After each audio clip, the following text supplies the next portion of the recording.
আগত আছিল ভাৰতীয় দণ্ডবিধি আইন ইণ্ডিয়ান পেনেল কোড, ভাৰতীয় কাৰ্যবিধি আইন the code of criminal procedure আৰু ইণ্ডিয়ান এভিডেন্স এক্ট ভাৰতীয় সাক্ষ্য আইন। বঙাইগাঁও জিলাৰ আৰক্ষী অধীক্ষক মহোদয়, অতিৰিক্ত আৰক্ষী অধীক্ষক মহোদয়া, উপস্থিত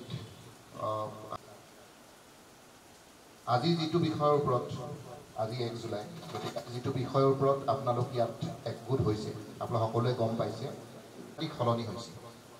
সেই পুৰণিকলীয়া 1860 চনৰ যিটো ভাৰতীয় দণ্ডবিধি, সেই 1860 চনৰ দণ্ডবিধি আইন চুরির কেস, 2টা বাইক চুরি করিলে তেতে বি চুরির কেস, ই 5000 বাইক চুরি করিলে তেতে বি চুরির কেস। দিল্লিতে একজন মানুষ আছিল, তার 5000 ভেহিকল চুরি করা রেকর্ড আছে, 5000।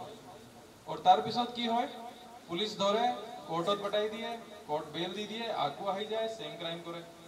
তেতিয়া পাবলিক ভাবে কি পুলিশ পয়সা খাই পেলাই এৰি দিছে, হয় না হয়? তেতিয়া কোনো অৰ্গানাইজ ক্ৰাইম হিসাবৰ ডেফিনেশন নাছিল। নতুন আইনত অৰ্গানাইজ ক্ৰাইমৰ ডেফিনেশন আহিছে। টেৰৰিস্ট এক্টৰ কাৰণে স্পেশাল লজ আছিল, টেৰৰিস্ট এক্টৰ কাৰণে বি ইয়াতে ইমপ্লিমেন্টেশন কৰা হৈছে।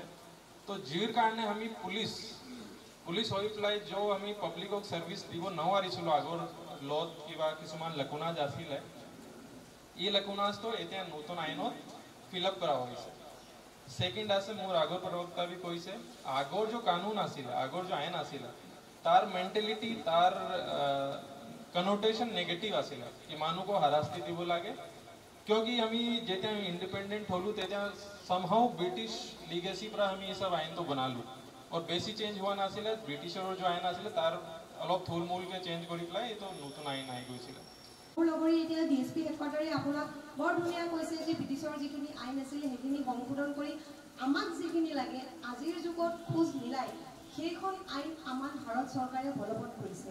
এতিয়া আপোনালোকে নিশ্চয় ভাবিব পাৰে আমাক আজি ইয়াতে কেনে মাতিছে, আগে পিছেতো কেতিয়াও মাটি কাৰণে আইনৰ বিষয়ে নজনাই, কিন্তু যেতিয়া দেশত এখন নতুন আইন বলবৎ হয়, আইনখন কাৰ কাৰণে হয়? নিশ্চয় আপোনালোকৰ কাৰণে হয়, আমাৰ কাৰণে হয়। ইয়াতে যিখিনি ব্যক্তি ইয়াতে উপস্থিত আছে, 100 জন 200 জন বা যিমানেই নহওক, আশা ৰাখিছোঁ যে ইয়াৰ পৰা যেতিয়া আপোনালোকে ঘৰলৈ যায়, নিজৰ লগৰ যেতিয়া কাম কৰা নিজৰ ৱাৰ্কিং ফিল্ড চবৰে বেলেগ বেলেগ হয়, তাতে আপোনালোকে নিশ্চয় আলোচনা এইবিলাক বিষয়ে আলোচনা কৰক। সকলোৱে গম পাই আছে 3খন এক নতুনকৈ আহি আছে, চবৰে ষ্টেটাছতো দি আছে। আজি বহুতৰ ষ্টেটাছত দেখিছোঁ, কিন্তু যাৰ যাৰ ষ্টেটাছ দেখিছোঁ সেইবিলাক মানুহৰ বহুতৰ কিন্তু এই আইনৰ লগত সম্পৰ্ক নাই বুলিও ভাবোঁ, কিন্তু চবে ষ্টেটাছ কপি পেষ্ট মাৰি কাৰণে স্ক্ৰীনশ্বট মাৰি দি আছে, কিন্তু সেইটো এটা ভালো লক্ষণ। গতিকে যিহেতু আমি আইনখন আহিছে গম পাইছোঁ, আইনৰ ভিতৰত যিখিনি সুৰুঙা সৰু সৰু নতুন নতুন যিবিলাক সংযোজন কৰিছে, কিছুমান বস্তু নোহোৱা কৰিছে, সেইকাৰণে আশা কৰিছোঁ আমি এইখন মঞ্চৰ পৰা আপোনালোকক আহ্বান জনাইছোঁ যাতে আপোনালোকে নিজৰ নিজৰ ফিল্ডত যায়, নিজৰ ঘৰলৈ, নিজৰ কৰ্মসংস্থানত এইবিলাক আইনৰ বিষয়ে আলোচনা কৰক। অথনি ডিএসপি হেডকোৱাৰ্টাৰে এটা আইনৰ কথা ক'লে, চন্দনে ক'লে, মই এটা সৰুচাই এটা আইন অকণমান ক'ম। যেনেকৈ আগতে কোনোবাই ক'লে মই আমুক ধৰ্মৰ, সি আমুক ধৰ্মৰ, কিন্তু মই আপোনাৰ সন্মুখত আহিছোঁ তামুক ধৰ্মৰ হৈ কাৰণে, আৰু মই আপুনি তামুক ধৰ্মৰ, মই তামুক ধৰ্ম বুলি আপোনাৰ লগত সম্পৰ্ক স্থাপন কৰিলোঁ, কিন্তু আপুনি নাজানে যে মই তামুক ধৰ্মৰ। কিন্তু এইখন আইনত ইমান ধুনীয়া, ইমান বিউটিফুলি এইখন আইন বনাইছে যে তাতেও সৰু বহুত ধৰণৰ সুবিধাখন আমাৰ নাগৰিকক দিয়া হৈছে। মই এতিয়া আৰু বেছি ক'ব নোখোজোঁ, আশা কৰোঁ আপোনালোক সকলোৱে আইনখন বুজিবলৈ চেষ্টা কৰিব। থেংক ইউ ছ' মাছ।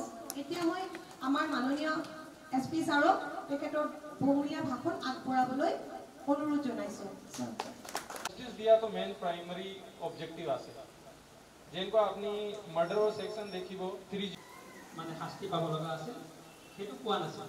এতিয়া প্ৰত্যেকটো ক্ষেত্ৰত মন্দিৰত যদি দেৱীক উঠাই লৈ গ'ল সেইটোৰ কাৰণে পানিছমেণ্টটো বেলেগ হ'ব, ঘৰৰ কাৰণে তেওঁ আত্মহত্যাৰ ভাবুকি দিয়ে বা তেনেকুৱা কৰে, তেতিয়া তেনেকুৱা ক্ষেত্ৰতে অপৰাধ বুলি গণ্য কৰা হ'ব। তেনেকুৱা কিছুমান দিছে। আগতে চুৰিৰ ক্ষেত্ৰত আপোনালোকে দেখিছিল মন্দিৰ চুৰি কৰক, ঘৰ চুৰি কৰক, দোকান চুৰি কৰক, একশ্যন আছে যিবিলাক আগতে বেলেগ ধৰণে চোৱা আছিল, এতিয়া বেলেগ ধৰণে চোৱা আছে। আগতে অপৰাধৰ যেতিয়া আত্মহত্যা কৰিব বিচাৰে তেখেতক আকৌ পানিছ কৰা ব্যৱস্থা, সময় ব্যৱস্থাৰ লগত খাপ খোৱা নাছিল। এতিয়া সময় ব্যৱস্থাৰ লগত খাপ খুৱাই ইয়াত সাক্ষ্য পদ্ধতিত কিছু সালসলনি ঘটোৱা হৈছে।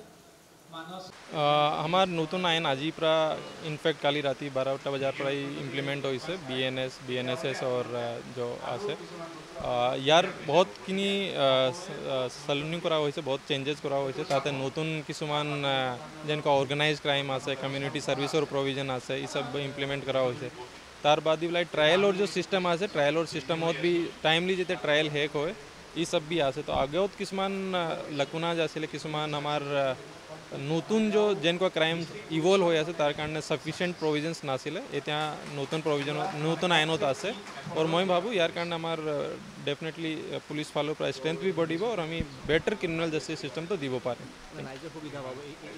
য়েছ য়েছ থেংক ইউ